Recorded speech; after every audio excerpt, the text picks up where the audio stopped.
So, welcome everyone to our distance unlearning our seed takeover, episode 3. And um, I'd like to welcome those of you that have been here before and those of you that are joining us for the first time. This is a space which kind of creates itself. I really want you to, we don't really come in with an agenda of what we're doing. And so we kind of like things to emerge from the conversations that we have, also to emerge from the working week that we have too. And I think that that's important. I actually think maybe that, given that Kadeen has arrived in Ohio, maybe it would be nice for us to, if we want to we can introduce ourselves formally, but maybe also just introduce ourselves through our experience from the last week or so. Something that has stood out for you. I mean, doing this on a Friday means that we get to kind of reflect a little bit on our work, or things that have been happening. It could be something in the news, it could be some art that you've seen, it could be some challenge with your preteen child over Minecraft, these kinds of things that could come up. But we have new people here today, so introducing ourselves is really important. I'll introduce myself now through my week. My name is Richard Fletcher. I'm an associate professor in the Arts Administration, Education and Policy Department at OSU, Ohio State University here in Columbus, Ohio. And I've been thinking a lot about Scotland this week. I've half Scottish heritage, and I've been thinking a lot about, it was Burns night on Tuesday, and I've been thinking a bit about settler colonialism, Scotland, the horrifying news again from Canada, and the combination of ancestral knowledge, but also of historical violences and these kinds of issues. So lots of these kind of big issues that come from, but also like thinking also about where I'm kind of from and how I'm not there.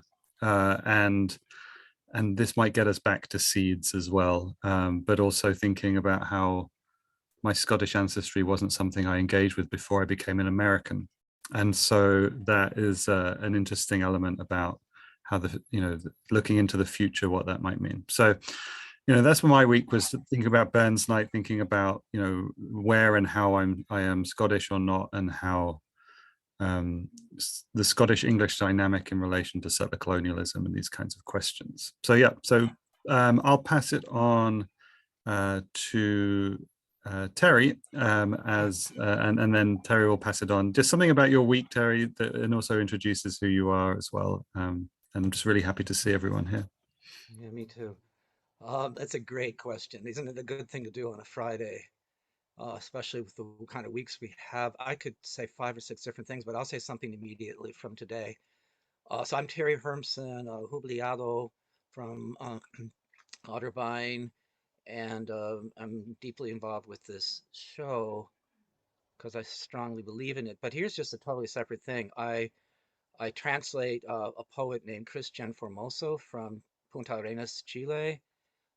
He has this wonderful book called El Cementerio Más Hermoso de Chile, and it's it basically is a study of the 500 years and before that. Actually, he goes back into Toleche origin stories and then all the way up through colonialism. I wasn't meaning to talk about that. I'm just going to talk about my translator, co-translator, Andrea Pack.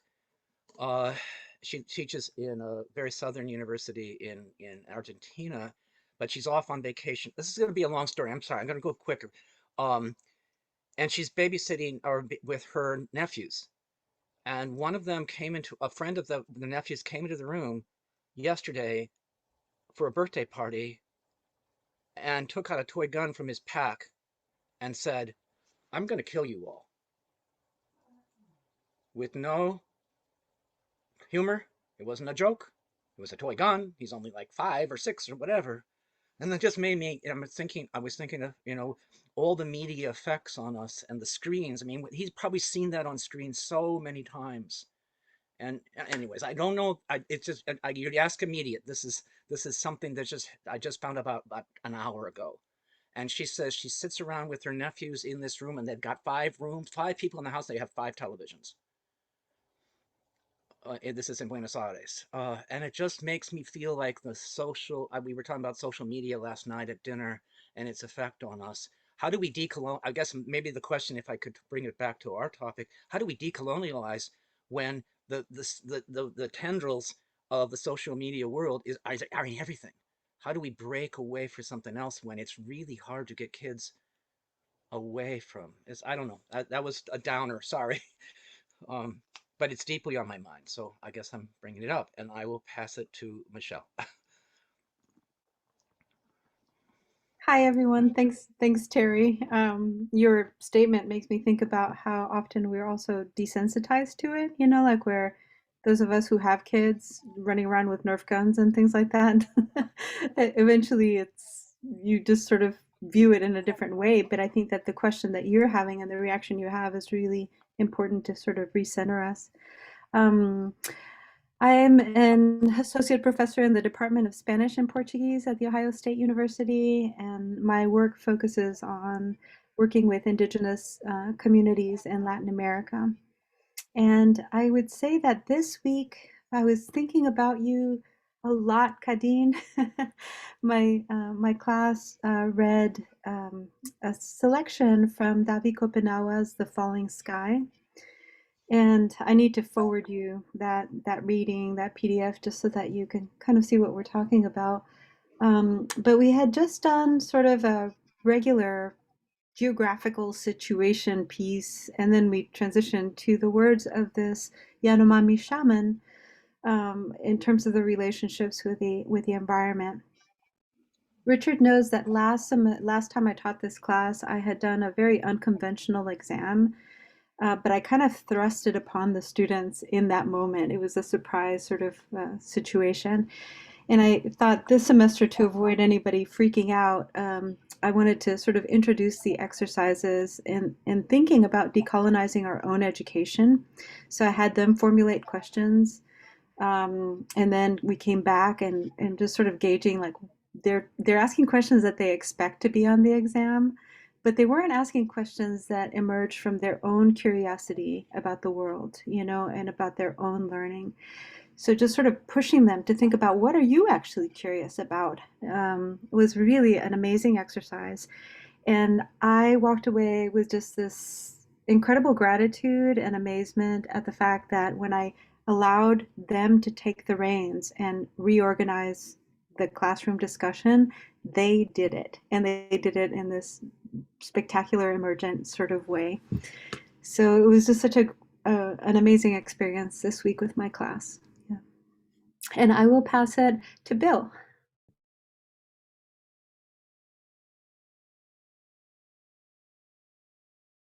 Or maybe until, oh, there you go.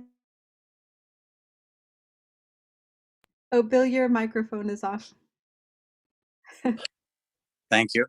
I'm Bill Walker. I'm a retired music teacher. I've done a lot of different work with Terry in schools, teaching music and poetry together.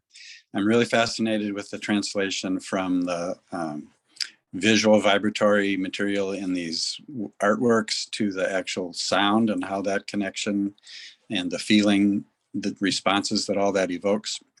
So that's very fascinating to me. I'm interested in being part of the video production thing that we're going to be doing here. And just as a sidelight, I have been spending my life mostly living in a camper van playing Scottish fiddle tunes. So the Scottish connection is real for me too. And I don't know who's next, so someone else should pass them on to whoever's next.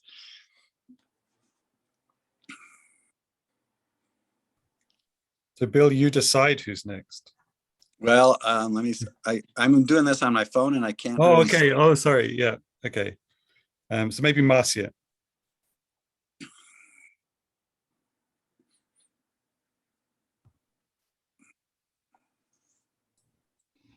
Okay. Hi, I'm Marcia Armstrong. I'm very happy to be here. Obviously, it's my first time with you all.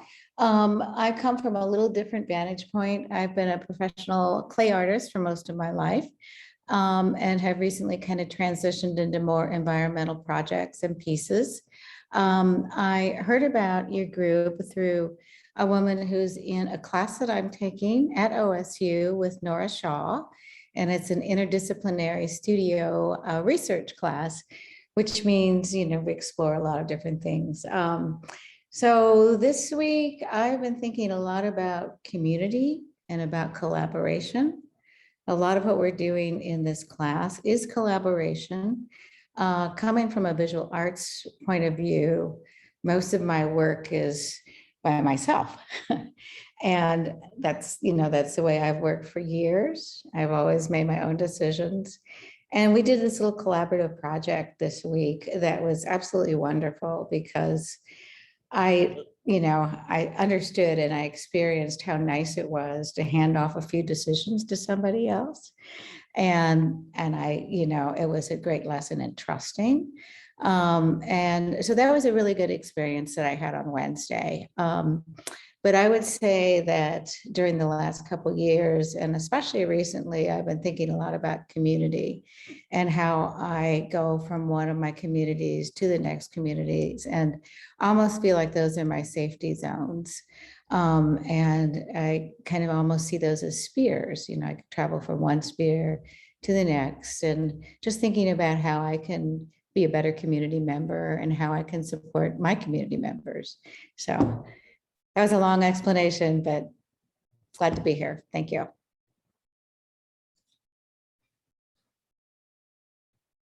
Oh, let's see. So, Sophie, how about you? Unmute. Hi. So I just arrived yesterday from France. I am now in Westerville with Cadine and all the team on her project. So I'm a filmmaker and writer. I've been working a lot with refugees from Burma, mainly. So I lived in Southeast Asia for a long time and in Australia. So yeah, I was thinking when you're talking about community, I was just thinking just now about the experience with refugees who escaped Burma, particularly Rohingya, and they go through some pretty bad journeys, including human trafficking and modern slavery and everything.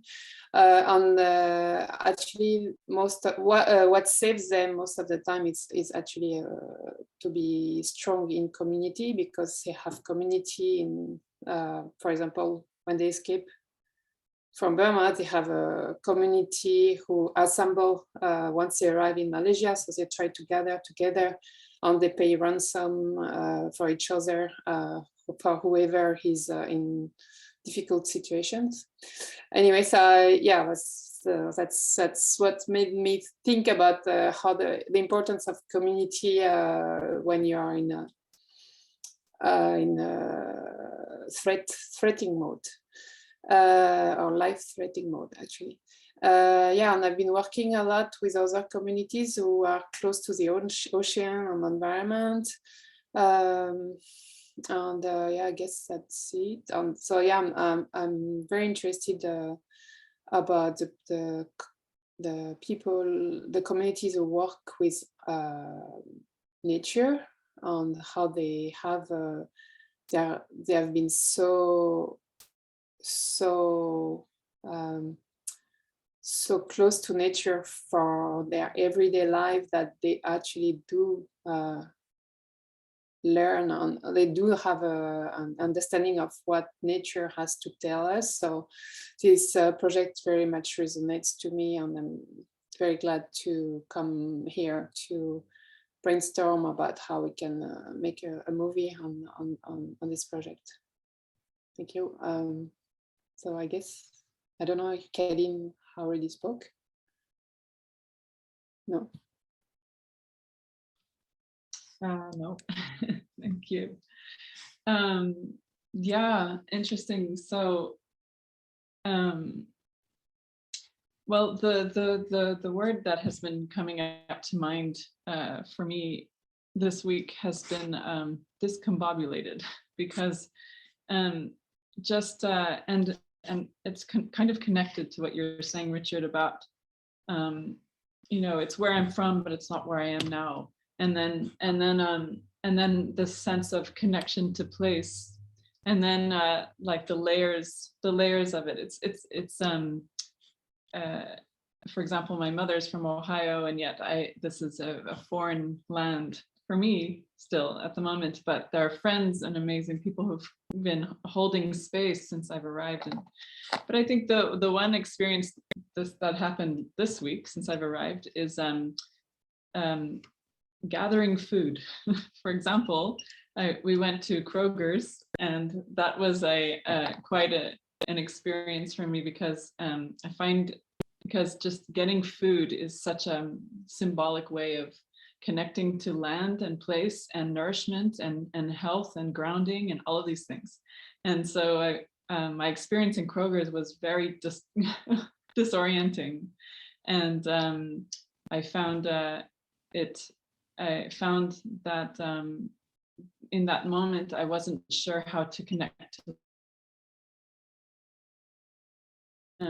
didn't find the foods that were here.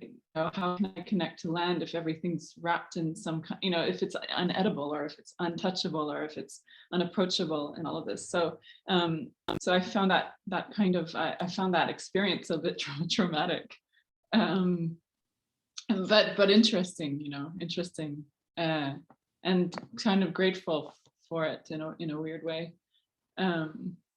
So that's the first step of arriving, and I think it will be interesting to find. I think once I find the food as well, it's sort of like it's like the first step to finding place and self. And anyway, it's bit by bit. It's an interesting observational experience. So voila.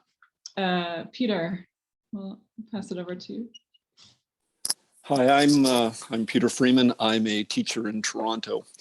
And Richard, actually, there's so many things I wanted to bring up, but I'll bring up three fast things. Richard mentioned the discovery of more children's graves and residential sites in Canada. And I find that horrifying enough, but to think that that this is also a week when there is a trucker convoy, an anti-vax trucker convoy, working its way across Canada, heading towards Ottawa, which is our nation's capital, where they're going to protest the vaccine mandate, and that the trucker convoy has been now infiltrated by white nationalist movements. And to think that should be getting the publicity instead of these graves, because the graves were discovered, it hit national news quickly, and you can't find more information on it anywhere, either in social media, or through any of the online news corps. The only talk is about the white nationalists in the trucker convoy, and I find that outrageous. The second thing has nothing to, well, the other two things have nothing to do with that. So I thought about the seeds, and I saw a picture this week, and I'd like to share it, and I can't find it. It was a picture of an avocado cut open and some artwork done in the flesh of the avocado. It was absolutely beautiful. And I saved it, and now I can't find it. It's somewhere in my computer. I cannot find it. Anyway, it was the most beautiful thing. And what I found interesting was that the artwork was around the seed, because the seed is strategically placed in the center of the avocado, and this artwork was all around it. And I thought that was just so metaphoric. The third thing is totally unrelated to those other two. In the discussion last week, people were talking about time and space, and I coincidentally happened to be at a autism in service, And the presenter said, you know, the Maori word for autism is totally judgment free. Of course, in the, you know, we in the Western world view it as a communication learning disability. The Maori view it as something completely judgment free. They just say it's one's own time and space. And if you look at an autistic child, or if you deal with an autistic child and look at them in that judgment-free way, it is fascinating how your perspective of autism and that child's worth changes. And I think we've gone all the way around. I don't think there's anybody left. Back to you. Peter, you know that's not how this works. You don't go back to the beginning again. Back to Richard. Definitely not back to me in this situation. I mean, you know, there is a responsibility here to communicate some of the things that we do in this space, and you know, especially as we have people that are arriving to this space for the first time. You know, the Quechua Kuna is a project about Andean and Amazonian indigenous arts and humanities, and that was the origin of this group, the Unlearning Hour. And you know, as you know, we went about teaching our classes and engaging with indigenous artists from this region of the world, we would share kind of like decolonial strategies and unlearning strategies and these kinds of things. But it's kind of emerged into a space where, you know, a kind of processing space, very much so. And I just want to let the guests know that, you know, for those of you who've come for the first time, like, you can come in next week or take a break, or, you know, however, you're not walking into something that's already kind of established as the conversation that is going. And I think that already is an interesting learning practice. Just think if you taught one of your classes whereby, for those of you that teach, whereby you didn't have to turn up to every class, you could just join in the conversation wherever it is at each point.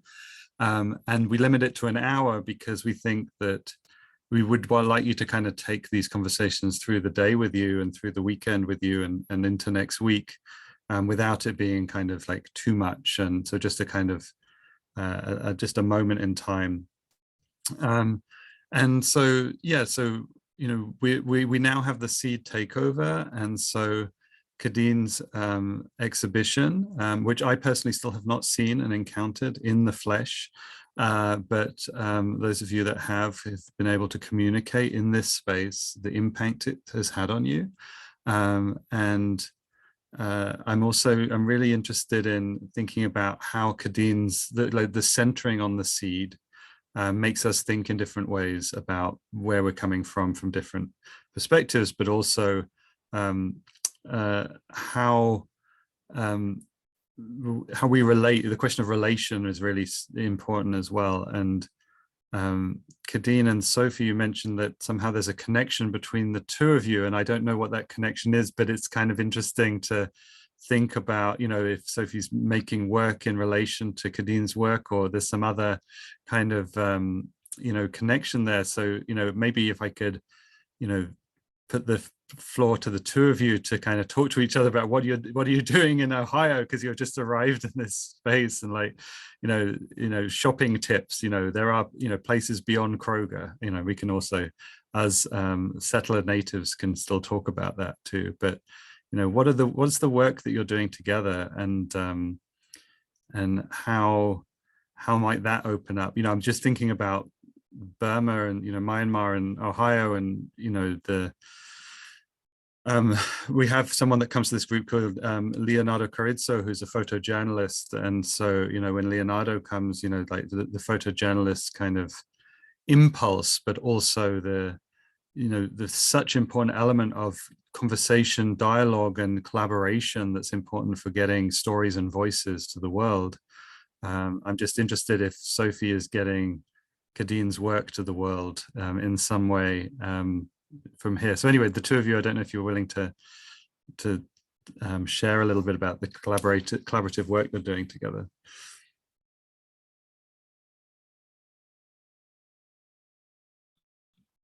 You want to take this, Sophie?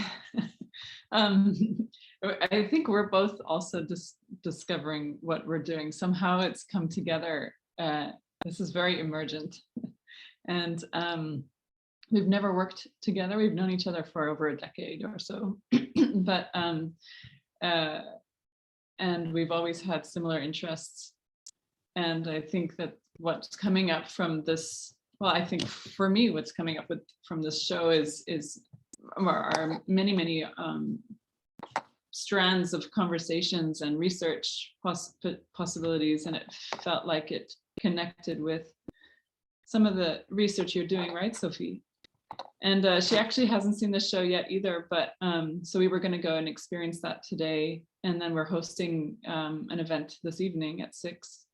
So and something very interesting about this show is that it really does need presence. There, you know, we can put it online and through image, and we can talk about it and write about it, but it's so crazy. I hadn't been back since August, since the opening, and I went back again just the other day, and I had I think we all had a kind of very haptic experience. It was very visceral and yeah, well, and I didn't realize yeah, the communication or the stories or the atmosphere, something that's the seeds are giving us when we're there with them, and seeing their vibrational you know, lines and language. And so our experience together, I think at the moment is very emergent, and we're planning on seeing where this goes this evening, and then exploring the lands around and seeing how that's whatever other kinds of research we can bring up. But Sophie, you just arrived, so maybe you have a fresh perspective on it.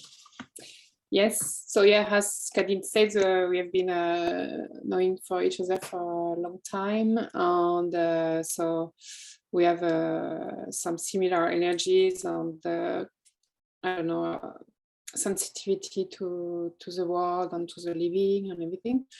So I think it was just a time where I was working on a book, which is also bringing some ancient Aboriginal or indigenous knowledge into the story I'm writing. And when Kadine told me about her, I mean, I knew about her exhibition, but haven't experienced it yet. And yeah, I think it was just the feeling that this is a good timing for kind of bringing some our energies together and see what it brings. So being here, of course, I first want to experience Kadine, because I think beyond the words, there is lots that I need to experience, and that will bring that will bring something. So it's I think the project is very impulsed by a feeling that there is something that will come out from it, because we have some soil that some like common soil and some soil that is already there. So it just feel like all the elements are there. So now it's just about like feeling the space, feeling the land, feeling the seats, feeling the exhibition, and learn about every voices that are here around that exhibition and around that land and the seats, so that a vision, I hope, like a vision or some creative filming can bring more to deliver this message that is around that exhibition and around that comes from the seeds, and that helps to I guess the idea is like to help to think how we can think differently, not coming from our mental, but try to feel through other ways, which are not mental, like, and probably the seeds will help to think differently. I mean, to not think, but to feel, or to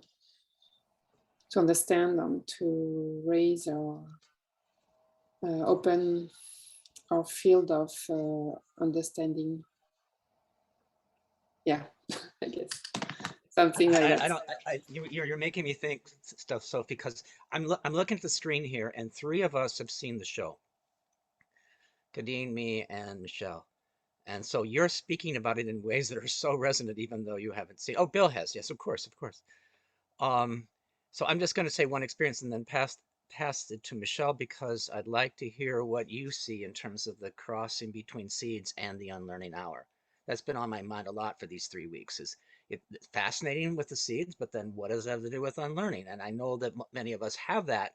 We have a sense, but I want to deepen that sense. But I will just say, to go what Sophie just said, to learn beyond, or to know and feel beyond the mental. I'm a very mental person. I'm in my thoughts a lot. They're constantly going around in my head. It's why I have trouble sleeping. But Janice led us through an exercise on Monday night where she said, I want you to dance the seeds. I want you to be in this space and move in your body. She's done things like this a little bit before, but it was the first time I think I've ever been able to push down my mind and just feel the seeds and the space in a more visceral way. I mean, I've always had that sense, and I think that's one of the things that the gallery does. It wakens ways of seeing. But to be able to dance it and push that mind away has been with me all week. That was the positive thing I should have said earlier.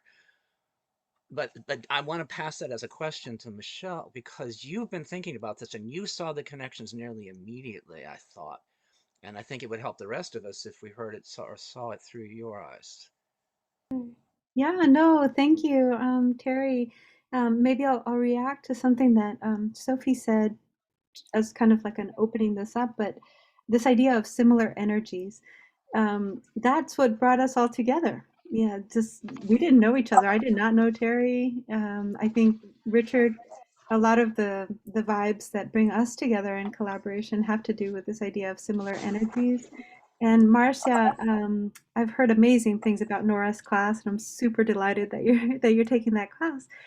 But thinking about the concept of community and collaboration, right? I read a piece that Amanda Tobin Ripley, one of our students, shared with me, that's called The Ethics of Pace. And it emphasizes investing in relationships before anything else, right? Nurturing those bonds of relationship before any project is even really underway. Sort of thinking about like the aspects of trust that allow this sort of emergent thing to happen. We don't know where it's going, but we trust each other. We give over, like you were saying, Marcia, give over the decision making and sort of share all of that. And that takes time, right? It can't be forced. It is at one's own pace. Peter, like what you were saying about like autistic definitions in other cultures, everyone in their own pace. So in any case, I think that is really, really central to everything that I'm hearing and everything that I've experienced in relation to this project. And it also extends to the community beyond us as humans, or potentially defining the human as a much broader sort of collective community, that it takes patience and time to sort of stop and listen, whether it's to the seeds or to any other aspects of the sentient world. And I think that that's where maybe Terry is sort of guiding me to talk about this, that from Indigenous perspectives, where knowledge comes from, how knowledge is created, what communication is deeply tied to nature and a constant sort of interaction, across all different types of time spaces or realms. Yeah, I was remembering my dissertation was titled Rimarishpa Rimarishpa Kausanchik, which means talking, we live. And I always thought when people said that they were talking about like how people are always shooting the breeze and, like just talking amongst themselves. And then I realized, oh my God, no, they're talking about how they are constantly in communication with the mountains, with the water, with the animals, with the seeds, with everything, with the ancestors, everything in their environment. So it's not an occasional communication. It's not, there are multiple forms. So dreams, food, using different senses, to communicate across different specific time spaces, and cultivating that as a habit and a practice, So I don't know. I guess for us, that is a huge challenge. It challenges our concepts of knowledge, our concepts of communication, of literacy, and it shakes us to the core. So I don't think that this can be done in a superficial, sort of way. I think that we really have to get to the roots of our own Western epistemologies in order to destabilize those or decenter those, so that we can think about where we start, the foundations of what other epistemologies look like. I don't know. That's kind of where your question took me, Terry. I'll just open it up. No, thank you. I think the more that we can clarify that and just explore it, and in going to the roots of our Western, I don't write fast enough, to our Western cosmology. What was the word? Epistemology, so like meaning making or knowledge making systems. Yeah. And if the seeds then guide us into that stepping out or reaching out beyond that Western mindset, which is so closed. Yeah. And the other thing maybe there would be I should have said this at the very beginning, right? But Marcia, when you're talking about like your safety zones and these spheres of interaction and the trust, one thing that is absolutely central here is that the relationship is based on, in Andean conceptions, we would call it cariño, right? So it is an affective connection. So it's not like an intellectual, scientific, let's study these epistemologies, type of thing. And as we think about bringing in different senses, I think that affective approach is central to thinking about how we experience, our connections with other sentient beings. I think for me, that I think trust has a lot to do with letting go. And, maybe a little bit of the egocentric attitude I might have about, myself. And I mean, and truly, authentically letting that go. I don't know. It's an experience that I'm just now starting to experience, I think.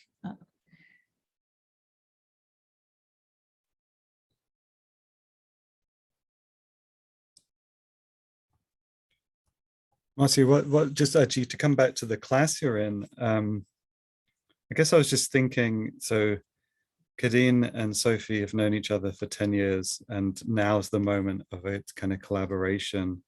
Bill, I don't know if you said that you and Terry know each other and it's been, a certain amount of time to know each other. And then there are other, like Michelle referenced that we've had a longish, relationship in relation to this. But one thing that, I guess I'm kind of thinking about like maybe the difference between the root and the seed to some extent. Like, Marcia, you're in a class, and it's, as far as I understand that class that you're in, it's a really exciting kind of generative space across the arts, and makers from all over the university coming to kind of seek some sense of, either methodological or inspirational or even material correspondences across practice.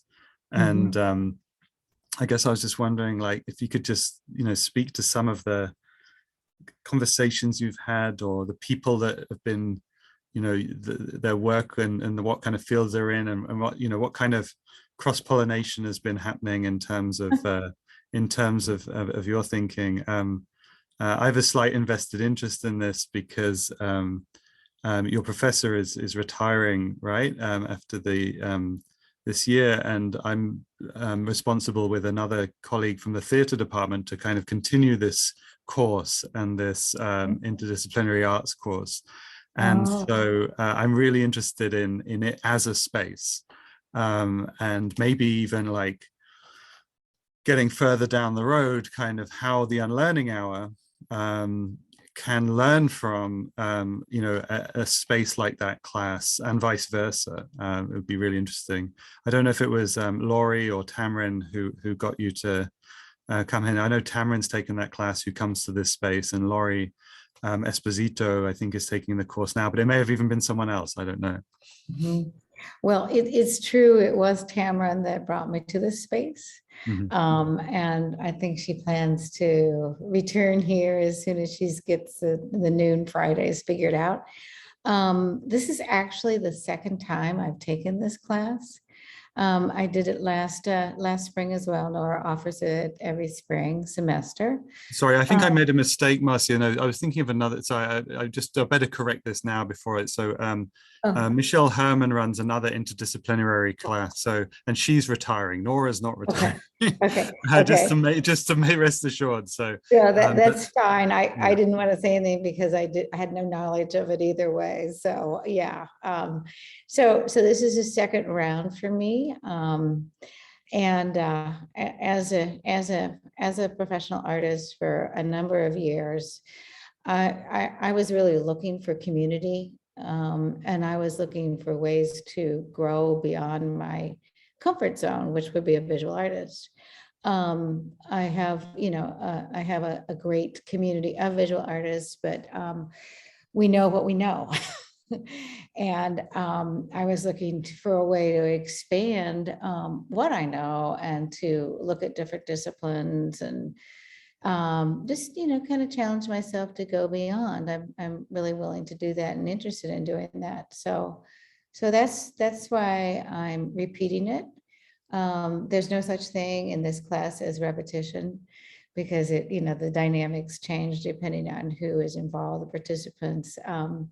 You asked who is involved. It is cross-disciplinary. I would say it's primarily a lot of dancers, which I love. It brings a totally different dimension into my practice for myself. So there's a lot of dancers. It's also closely affiliated with ACAD.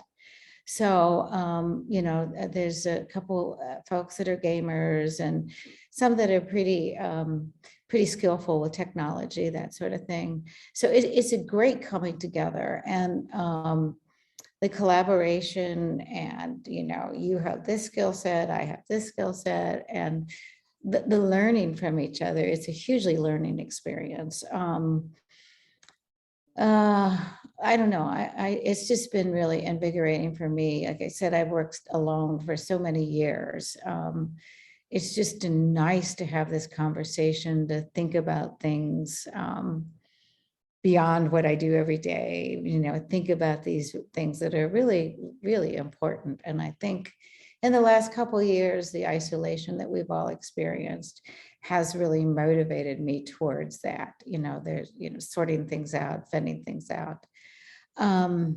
So, I could probably talk about this class for the rest of the hour, but I'll leave it at that. Could I jump in? And I did actually listen to a good chunk of the recording that you sent out, Richard.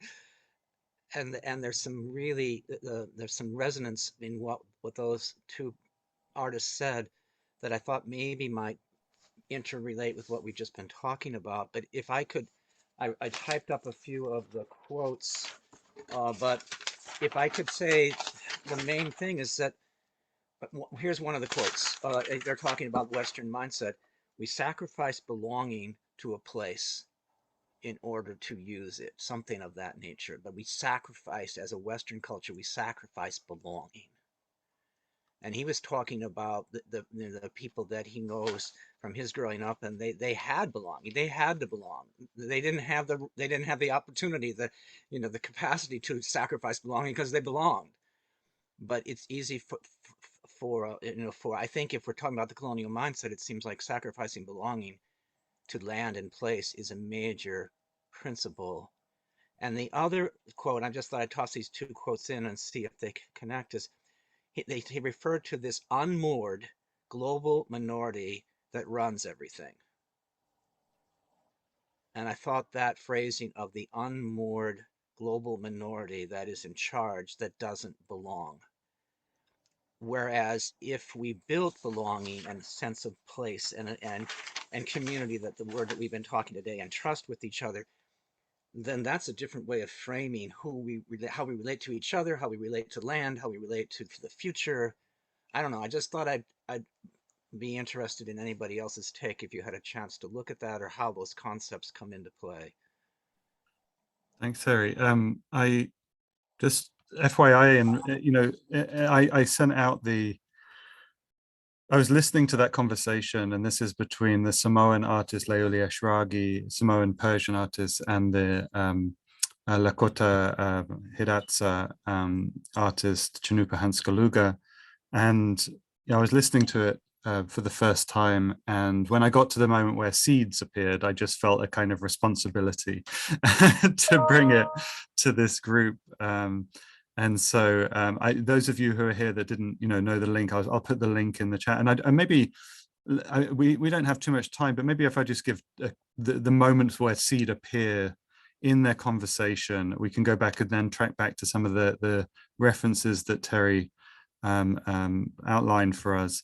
I do want to highly recommend the podcast that I'm about to share. Broken Boxes is organized by Ginger Dunnell, who is a Hawaiian artist and producer, and also happens to be Chinupa's partner, and has been a very important mentor for me in some of my work with Indigenous artists. And so there's so many conversations on Broken Boxes that I would definitely direct you to. But let me just get to that moment where the seeds appear, and then we'll circle back again. Just a couple of minutes. I'm going to move. Yosha Maragua. Hello, my friend. This is Chinook. Great Ocean Contact. In that time of all of that trauma. They're talking about the future, just so you know. And suffering. We're like hard to perish. We don't give up. Well, even to psychologically give up the ghost and not go on, we do, and here we are, and I believe in our I believe in our adaptability to incredible circumstances, that if you're not talking about the future in that like connective kind of narrative, you're not acknowledging the effort and the suffering and the strength of your ancestors. I don't know. I can't help but think about a future that's past me. I don't think about this. I don't think about next week. I think about in 100 years or 25. I think in something that's like so much past our present, that the dream is real there. And I think that's the power of that sort of kind of future forward thinking, is that because it doesn't exist, and because it does exist, will exist, it's like gardening. What are you going to plant? And that's what these dreams are. These are like seeds. I'm not certain what the fruit looked like that I got the seed from, but I know how to care for it, and I know how to put it in the soil, and I know like all of that other part, we'll see what those fruits are. I don't get to eat those fruits. Those fruits are for future generations. It's a long con. I think it's, this lesson of humility when you position yourself as individuals, as collectives, collectivities, where you're constantly thinking about many generations to come and those that went before and the lessons of their lives, the trials and tribulations, the partying, the harvests, whatever innovations and joys and sadnesses assailed them. I think that's what's really missing from Western epistemologies. There's no humility in thinking about the future. It's like, oh, I'm going to be all powerful. I'm going to be a billionaire. It's like, what the hell? We don't have words for billionaire in so many languages for a reason. It doesn't. You know, again, like we can listen a lot. And now, so Chanupa started, then Leoli took over there. But I just wanted to get like key into that moment, given that we just have such a short amount of time. And it's nice to hear the echo of what Michelle was saying in their voice too. I'm just, maybe I want to add something, which, sorry, because it made me think about, yeah, when we put a seed, is, of course, it's, you think about future generation, but maybe there is something else to think about, like maybe it's a call from the seed that in the present moments that, you know, our nature works together. So with the squirrels that plants the seed of the oak. So it's also more about the, I mean, it's also in the moment, in the present moment. So our role, our responsibility as a human is also that relationship to the seed. So maybe we are thinking about the future, but also maybe we are having a relationship with the seed that actually call us to plant it, because it needs our energy to go in the soil and then so that it can grow, you know, grow and do, and then later brings all the thing. Yeah, I mean, that's if we are not thinking too much to the future, because I'm kind of like thinking future does not exist and we are really into the present. But yeah, that's kind of made me think about this. And also another thing that I thought when you're discussing it on the unlearning is and he also mentioned humility, and I think we really have to be into being more like the society is so human-centric, is lacking of humility. And I had an interesting experience when I learned Thai language, which I forgot now, but the teacher was like, okay, don't translate into any language, just do like if you're a child, you know, like forget about your language or forget about French or English or whatever. We are just going to speak Thai. So she's just started to speak in Thai to me, and so you're like a child, so you forget any structure or anything, so that you can learn a new language, which brings different values, different concepts, different things, that different sensitivity to the world in Thailand, to, you know, to spirits, to whatever. Anyway, that's, yeah, some thoughts.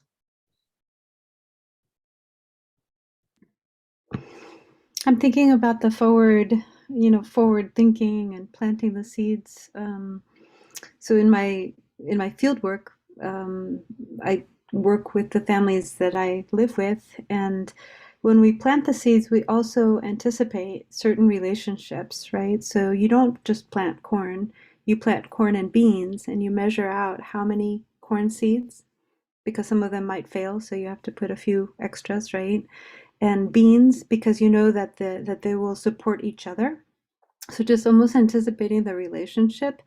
And yeah, I'm just thinking about like, how do you create favorable conditions? Kadeen, when you come to my class, we will be reading some pieces that have to do with reading the insects and reading where the birds make their nests in order to know what the weather is going to be like. So they're actually really amazing indicators of weather, you know. So just thinking about those relationships. The other thing that is striking to me, and I wonder, as we continue to think about seeds and roots and all of the different metaphors that also come out of this, right? One of the striking things for me is the decimation of the native population on this continent. It's striking, you know, how many people died of disease, warfare, starvation, and a variety of other reasons. How is it possible that these knowledge systems continue? You know, I mean, this is like 9 out of 10, every 10 people, 54 million people on this continent, and 90%, you know, died. how does that knowledge perpetuate itself? And I always think about like systems of connected roots in that sense, you know, thinking about future generations and connections of knowledge that somehow gets perpetuated. I don't know, it's boggling to me. Can I toss in something you just made me think of in terms of the hidden life of trees and what we've learned about how they support each other? So there's stories in that book about trees that are almost dying, but then the other trees step in and start feeding it underneath, and so it keeps something alive. And then he talks about one tree that comes back even though he was sure it was dead. And so I'm wondering if it, because of those deep roots, even though so much has been cut off, that maybe it, you know, they want to speak back to, they want to bring that knowledge back, and maybe that's exactly what we need right now.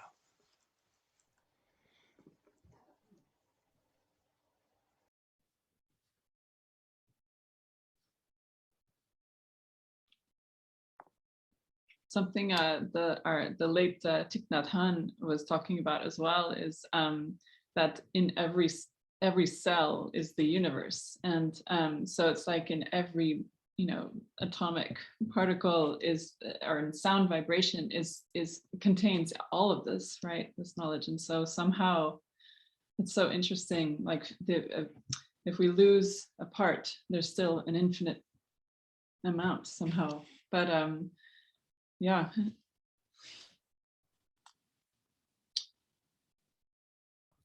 Sorry, I have a lot of ideas and I'm not sure how to articulate it in 1 minute.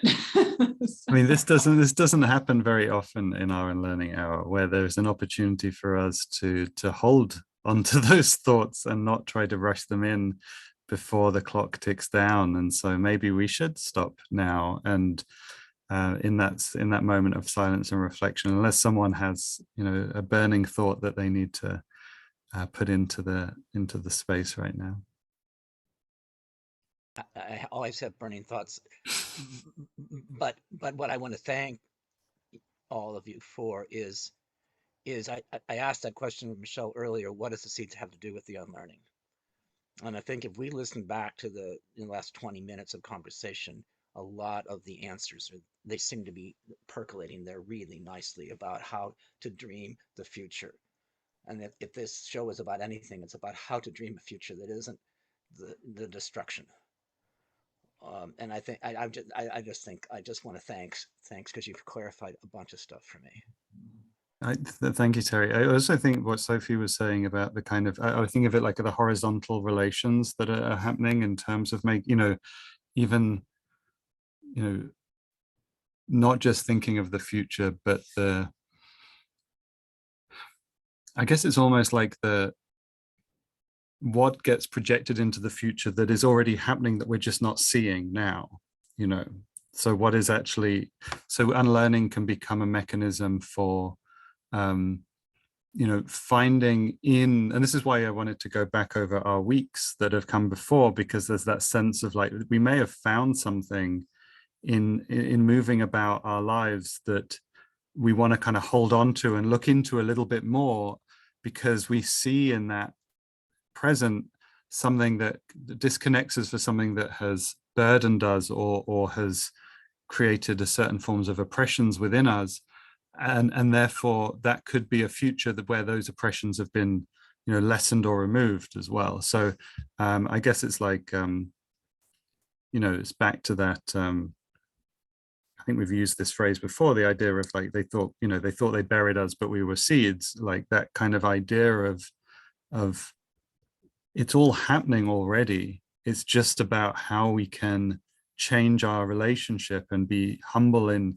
respect to the knowledge that is being distributed at that time, without kind of projecting into a future something where everything has shifted. So yeah, maybe this is that imminent space, or maybe not, but we're getting there. Thank you everyone for your presence.